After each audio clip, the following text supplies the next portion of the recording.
Hey everyone. Welcome to my YouTube channel, Forbes Africa News.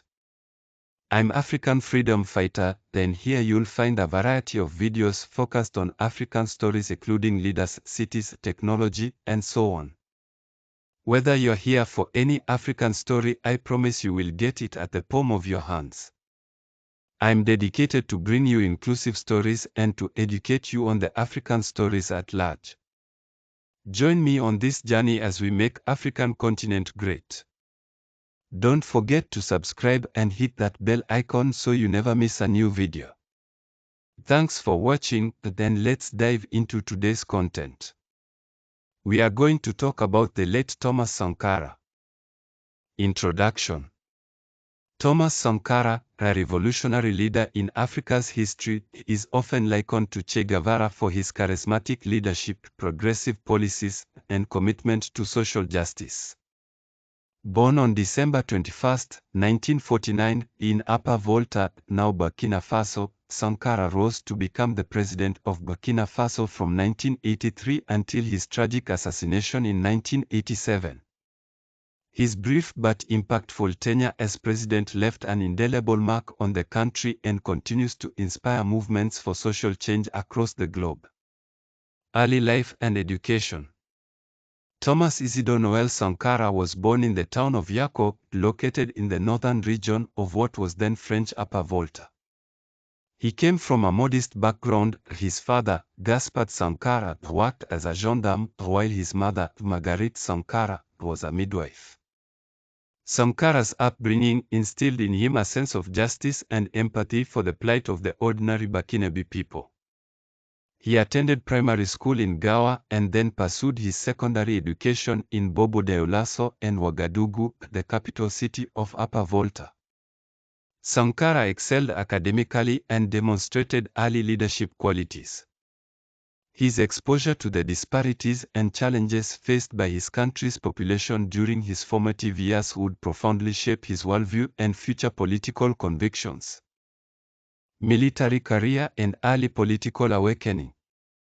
In 1969, Sankara enrolled in the Military Academy of Madagascar, EMAM, marking the beginning of his military career.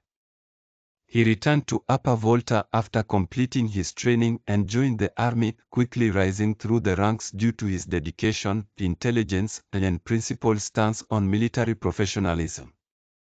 During this period, Upper Volta was under the authoritarian rule of President Sangu Lamezana, and the country struggled with economic stagnation, political repression, and social inequalities.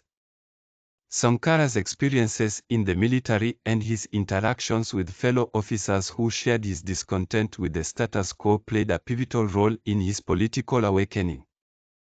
Alongside his military duties, Sankara engaged in discussions about social justice, economic development, and the role of the military in fostering positive change within society. Rise to power is the revolution of 1983. The year 1983 marked a turning point in the history of Burkina Faso. A group of young military officers, including Sankara and his close friend Blaise Compaoré, orchestrated a coup d'etat that ousted President Jean-Baptiste Ouedraogo. Sankara was initially appointed as Secretary of State for Information in the new government led by Jean-Baptiste Lingani. However, internal disagreements among the young officers soon led to another coup within the same year, resulting in Sankara's rise to power as the president of the National Council of the Revolution.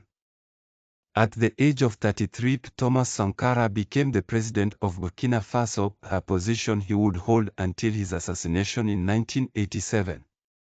His ascent to power was marked by a fervent determination to transform Burkina Faso into a model of self-reliance, social equity, and Pan-African solidarity.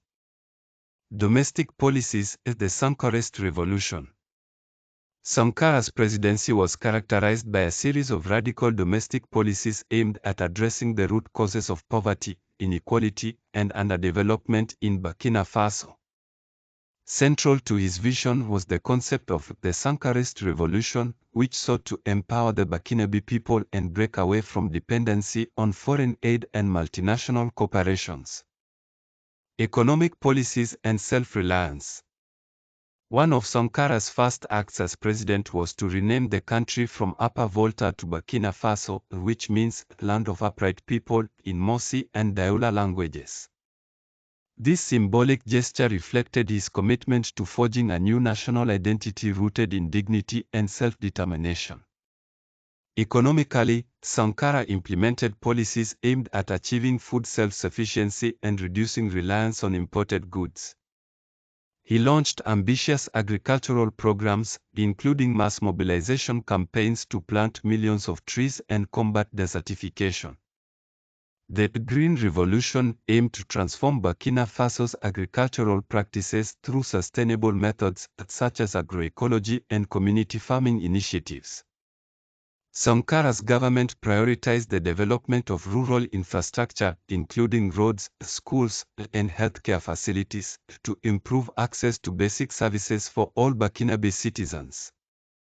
He initiated a nationwide campaign to vaccinate children against diseases, significantly reducing infant mortality rates during his tenure. Social reforms and gender equality. Thomas Sankara was a staunch advocate for gender equality and women's rights, recognizing the pivotal role of women in driving social and economic development.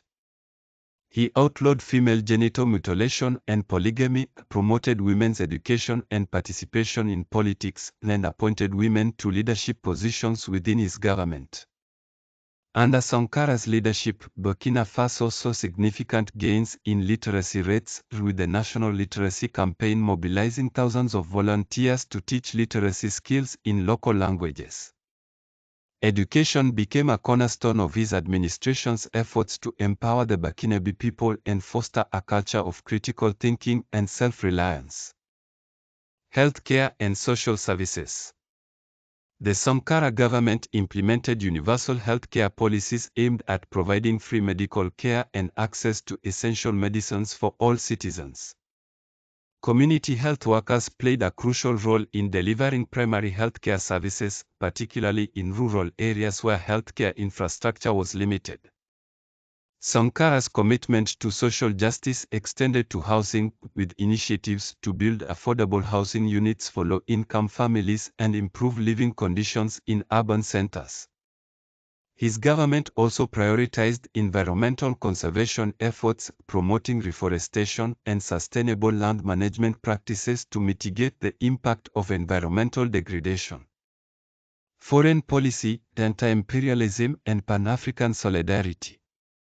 Thomas Sankara's foreign policy was characterized by a steadfast commitment to anti-imperialism, Pan-Africanism, and solidarity with liberation movements across the African continent and beyond. He sought to reduce Burkina Faso's dependence on Western aid and loans, which he viewed as instruments of neocolonial control. Sankara forged alliances with other progressive leaders in Africa, such as Muammar Gaddafi of Libya and Fidel Castro of Cuba, who shared his vision of a united and self-reliant Africa. He criticized Western powers and multinational corporations for exploiting Africa's resources and perpetuating economic inequality. Under Sankara's leadership, Burkina Faso established diplomatic relations with socialist countries and sought technical assistance and cooperation in various fields, including healthcare, education, and infrastructure development. His government supported liberation movements in Southern Africa, providing logistical and material support to organizations fighting against apartheid in South Africa and colonial rule in Namibia and Zimbabwe. Cultural and educational reforms. Thomas Sankara recognized the importance of culture as a tool for social mobilization and national unity. He promoted cultural festivals, traditional music, and arts as expressions of Burkina Faso's rich cultural heritage. Sankara believed in the transformative power of education to empower individuals and build a knowledgeable and skilled workforce capable of driving economic development. His government invested in expanding educational opportunities at all levels, from primary schools to vocational training institutes and universities. Scholarships were awarded to talented students regardless of their socio-economic background to ensure equal access to quality education. Legacy and assassination.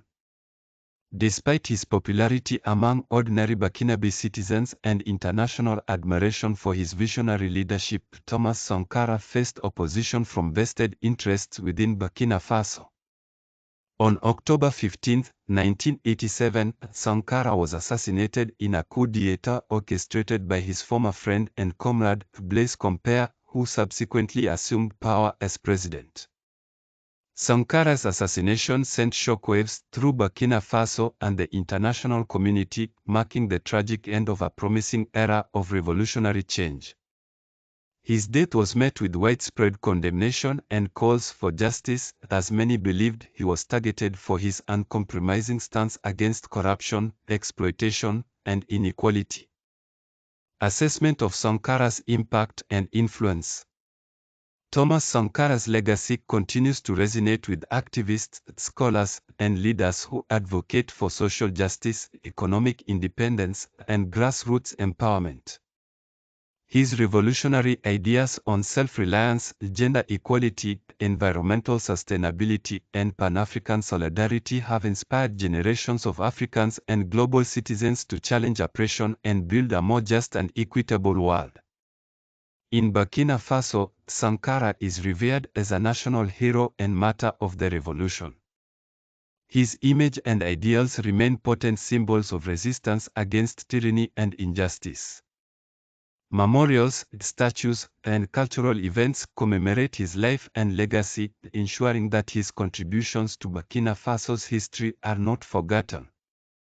Internationally, Thomas Sankara's legacy has inspired movements for social and economic justice across Africa and beyond. His advocacy for African unity and self-determination continues to influence discussions on global geopolitics, development economics, and post-colonial studies. Conclusion. Thomas Sankara's life and leadership exemplify the transformative potential of visionary leadership, grassroots mobilization, and unwavering commitment to principles of justice and equality. His legacy challenges us to confront systemic inequalities, challenge neocolonialism, and envision alternative futures rooted in solidarity and dignity for all humanity. As we reflect on Sankara's legacy, we are reminded of the power of collective action and the enduring importance of principles that prioritize the well-being and empowerment of marginalized communities. His legacy serves as a beacon of hope and inspiration for those who continue to strive for a world where social justice, equality, and human dignity are fundamental rights enjoyed by all. Thomas Sankara's vision of a liberated Africa and a just global order lives on in the hearts and minds of those who carry forward his legacy of courage, resilience, and unwavering commitment to the pursuit of a better world. This comprehensive overview of Thomas